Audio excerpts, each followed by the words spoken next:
नमस्कार दोस्तों, मैं आशा करता हूँ आप सभी स्वस्थ होंगे, सुखद होंगे और अपनी जिंदगी का आनंद ले रहे होंगे।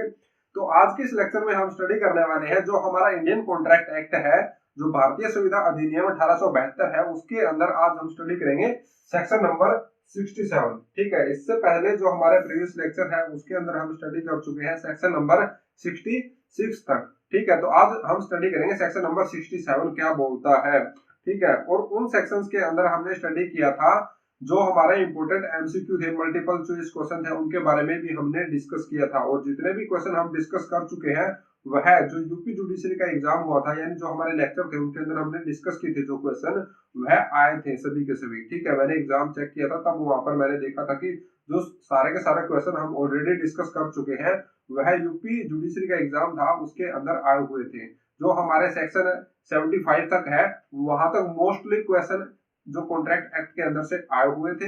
जो बाकी का पोर्शन बचता है उसके अंदर से मुझे नहीं लगता कि ना मुझे मिला कोई भी क्वेश्चन जो उस एग्जाम के अंदर आया हो। तो ठीक है, तो इंपोर्टेंट सेक्शंस यही है, ज्यादातर क्वेश्चन इन्हीं सेक्शंस के अंदर से पूछे जाते हैं।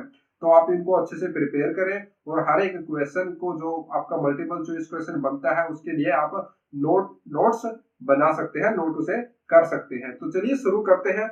आज हम स्टडी करेंगे सेक्शन नंबर 67, जिसके अंदर डिफाइन किया गया है effect of neglect of promise to afford promiser reasonable facilities for the performance.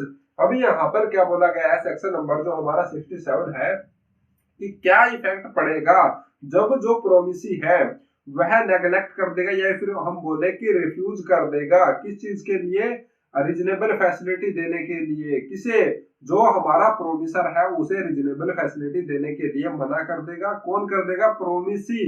तब क्या इफेक्ट पड़ेगा? जो एक प्रोमिसर को परफॉर्मेंस करनी चाहिए तो वह उसके लिए एक्सक्यूज ले ले, तो यानी वहां पर वह परफॉर्मेंस ना कर पाए या फिर बोल दे कि मैं यह कार्य नहीं कर सकता। ठीक है, तो उस चीज के बारे में सेक्शन नंबर 67 के अंदर डिफाइन किया गया है। अब आगे बढ़ने से पहले एक इंपॉर्टेंट चीज और मैं आपको बता देता हूं, जो सेक्शन नंबर 2 क्लोज सी है, ठीक है, उसके अंदर डिफाइन किया गया है जो प्रोमिसी है और प्रोमिसर है।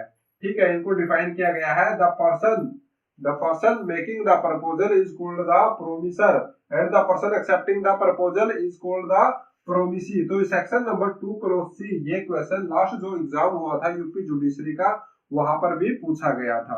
ठीक है, तो आपको यह भी नोट करना है, क्योंकि जो छोटे छोटे क्वेश्चन होते हैं ना, जो डेफिनेशंस होती है वह क्वेश्चन भी बहुत ज्यादा आते हैं। ठीक है, तो सेक्शन नंबर 2 क्लोज है, जितने भी क्लोजेज है उनके अंदर से मोस्टली क्वेश्चन पूछे जाते हैं। ठीक है, जहां पर जो सेक्शन नंबर 2 को डिफाइन किया गया है, तो आपको इंपॉर्टेंट है उनको नोट्स बना के प्रिपेयर करना है, ताकि आपको जब रिवीजन का टाइम आता है तो उस समय पर आपको शॉर्ट रिवीजन की जरूरत होती है, तो आप लॉन्ग रिवीजन नहीं कर पाते हैं, तो वहां पर आप क्या कर सकते हैं, शॉर्ट रिवीजन कर सकते हैं अपने नोट्स से।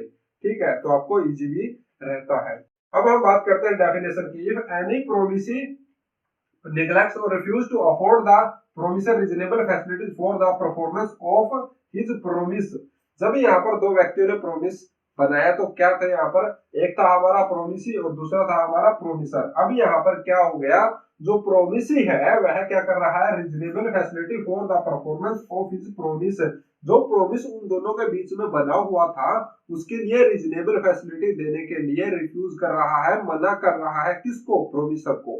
ठीक है, द प्रोमिसर इज एक्सक्यूज्ड, यहाँ पर बोल दिया गया the promisor is excused by the such neglect और रिफ्यूजल। तो यहाँ पर जो प्रोमिसर है वह बोल सकता है एक्सक्यूज मी, कि मैं अब कैसे इस कार्य को करूंगा, बाय सच नेग्लेक्ट और रिफ्यूजल। अगर जो प्रोमिसी है वह मना कर देता है तो किस चीज के लिए? रीजनेबल फैसिलिटी देने के लिए। As to any non performance cost thereby, तो यहाँ पर यह नहीं माना जाएगा कि जो प्रोमिसर है उसने परफॉर्मेंस नहीं की है। क्यों? क्योंकि जो प्रोमिसी है उसके साथ की जरूरत थी, किसको? प्रोमिसर को, क्योंकि दोनों को मिलकर यहाँ पर साथ कार्य करना था। अब यहाँ पर हम इसको समझेंगे इलिस्ट्रेशन से। ठीक है, और एक एग्जांपल और हम लेंगे। तो यहाँ पर इलिस्ट्रेशन दी गई है, इलिस्ट्रेशन से भी बहुत ज्यादा क्वेश्चन आते हैं। ठीक है, क्योंकि इलिस्ट्रेशन को डिफाइन कर दिया जाएगा, आपको सिचुएशन बना के दे दिया जाएगा, क्वेश्चन बना दिया जाएगा इसका। ठीक है, और आपसे पूछा जाएगा कि अब इसके अंदर क्या होगा। ठीक है, तो अब यहाँ पर हम बात करते हैं इलस्ट्रेशन की। A contracts with B to repair B as house. A contract करता है किसके साथ? बी के साथ, to repair B as house, कि वह क्या करेगा, बी का जो घर है, मकान है, उसकी हालत हो चुकी है जर्जर, अब उसे क्या करवाना है, रिपेयर करवाना है। और ए को हम बोल सकते हैं ठेकेदार भी हो सकता है, मिस्त्री भी हो सकता है, ठीक है। तो दो व्यक्ति हो गए, एक जिसका घर की हालत खराब है, दूसरा है ठेकेदार या फिर मिस्त्री, ठीक है। तो इसको करवाना है बी को रिपेयर। बी नेग्लेक्ट्स और refuse to point out to A. अब यहाँ पर बोला गया कि जो बी है वह क्या कर देता है, नेग्लेक्ट कर देता है और रिफ्यूज और मना कर देता है टू पॉइंट आउट टू ए, किस चीज के पॉइंट आउट के लिए, the place in which his house requires repairs, उन जगहों के लिए जहां पर जो बी है, हमारा जो बी है उसके घर की रिपेयरमेंट करनी है, किसको, ए को।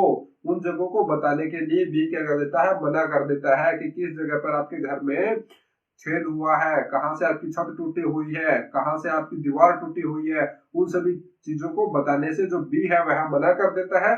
तब वहां पर ए है वह कैसे रिपेयर करेगा, जब उसको पता ही नहीं है रिपेयर कहाँ से करना है, इतनी बड़ी बिल्डिंग है, वह कोई ढूंढेगा थोड़ी ना कि हाथ लगा के देखेगा कि यहाँ से रिपेयर करना है या नहीं करना है, ठीक है। A is excused for the non-performance of the contract if it is caused by such neglect or refusal। तो यहाँ पर जो A है वह क्या कर सकता है, एक्सक्यूज ले सकता है कि नॉन परफॉर्मेंस, कि मैं तो नहीं कर सकता भाई, ऐसे कैसे करूंगा, मुझे तो पता ही नहीं है कहाँ पर आपके घर में छेद है, कहाँ पर आपकी छत टूटी हुई है। तो यहाँ पर non performance of the contract if it is caused by such neglect or refusal, अगर ऐसा किया जाता है किसके द्वारा, बी के द्वारा, तब यहाँ पर ए क्या कर सकता है, नॉन परफॉर्मेंस के लिए एक्सक्यूज ले सकता है, क्षमा मांग सकता है कि सॉरी मुझे माफ करें, मैं जो यह प्रॉमिस है वह पूरा नहीं कर सकता, क्योंकि आपकी रीजनेबल फैसिलिटी की मुझे जरूरत है जो आपने मुझे नहीं दी है, ठीक है। तो आई होप आपको सेक्शन नंबर 67 समझ में आ गया होगा, और फिर भी कोई आपको बात समझ में नहीं आती है तो आप निश्चिंत रहें, वीडियो को कमेंट सेक्शन में जाकर कमेंट करें, और आपने कोई नया क्वेश्चन रिसर्च किया है या आपके दिमाग में चल रहा है तो उसे भी कमेंट सेक्शन में कमेंट करें, हम उसको भी हल करेंगे और आपका आंसर जरूर देंगे। तो मैं आशा करता हूँ आप हमारे साथ बने रहेंगे, और वीडियो आपको अगर पसंद आई है तो वीडियो को लाइक कर दीजिएगा, अगर नहीं पसंद आई है तो डिसलाइक कर दीजिएगा, अगर आपको कुछ नहीं करना है तो आपकी मर्जी है। तो मिलते हैं नेक्स्ट वीडियो के साथ, तब तक के लिए take care, bye, thank you.